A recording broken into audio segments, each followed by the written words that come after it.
excited tonight to have Paul Noiles is here, all the way from Saskatoon, to do a talk at the Visionary Hub. Oh my goodness, my name is even on the board. I feel a little bit famous.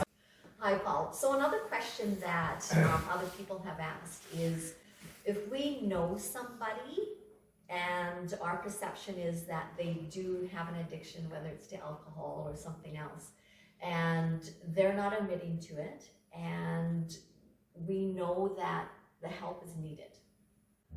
Like, is there steps, or like, what can we do as, people connected to those type of people? There's so many different ideas in regards to that.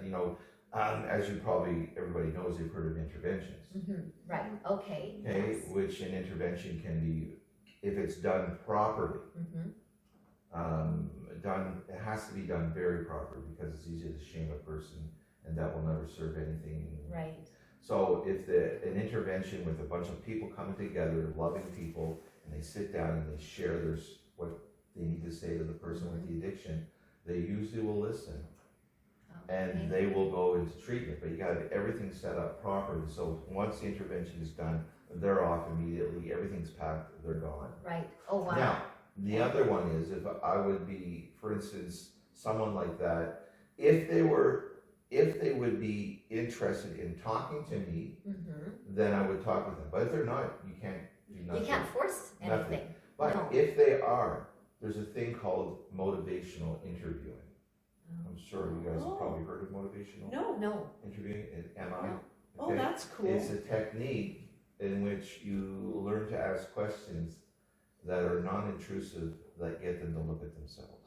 Oh, wow. It's powerful. Oh, Motivational interviewing. And when it's done by someone like me who's been through recovery, and been to the depths of hell and come out the other side, I know the real great questions asked for motivational interviewing, and all of a sudden they got this, they're going, They're starting to think. and that's all you can do. That's Because they have to, say yes, and I'm going to work with you, and for some reason they made that decision. Right. Until that decision is made, there's not much you can do. No. But motivational interviewing is something that we're now using all over the world to try to navigate that. Which, this whole idea that we have to wait till someone hits their bottom. Right. And we don't. Yes. The whole idea is that we can raise the bottom. There's other things we can do. So that's important.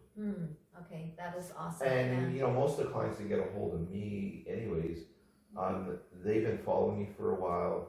They've read my book. Right. The clients that hire me, they're willing to pay money to work with me. They're willing. Right. They're willing and they're For instance, ready. I've had Yes. parents pay for some children's, not children, Yeah. for their adult child to work with me. Yeah. And a few times it hasn't worked at all. Because the mother paid for it. Yeah. And they have to want it. Yeah. Right. Yeah. So I really like to work with people that are willing. Yeah. So do you often, Paul, find people, like, is it usually, let's say, a wife to a husband that's coming to you going, my husband has this problem, or do you get people that actually have the issue coming to you? Like, what do you find? Yeah, it's the person that wants to help is the one reaching out to me. Yeah, which makes sense. And like for instance, I had one client in Norway, and he was so impressed. He was a guy in long-term recovery. He had some serious trauma. He wanted to heal. And we did the work, and he was blown away. And now I have 5 people in Norway. That's cool. And now I'm still getting people from Norway. Because I have one client in Mississippi, and then she told her sister, because she's codependent with her addiction. The next thing I'm working with her, and then she was so impressed. She's talking to her friend, and now I'm working with her friend who's codependent. And now I got word like of mouth five in spreads. Mississippi. Yeah, amazing. Awesome. So thank you, Paul. That was great insight. And if anybody is looking to reach out, of course, you can find Paul on Facebook, and you can order his book on Amazon. And of course, you can find us at thevisionaryhub.org for more information.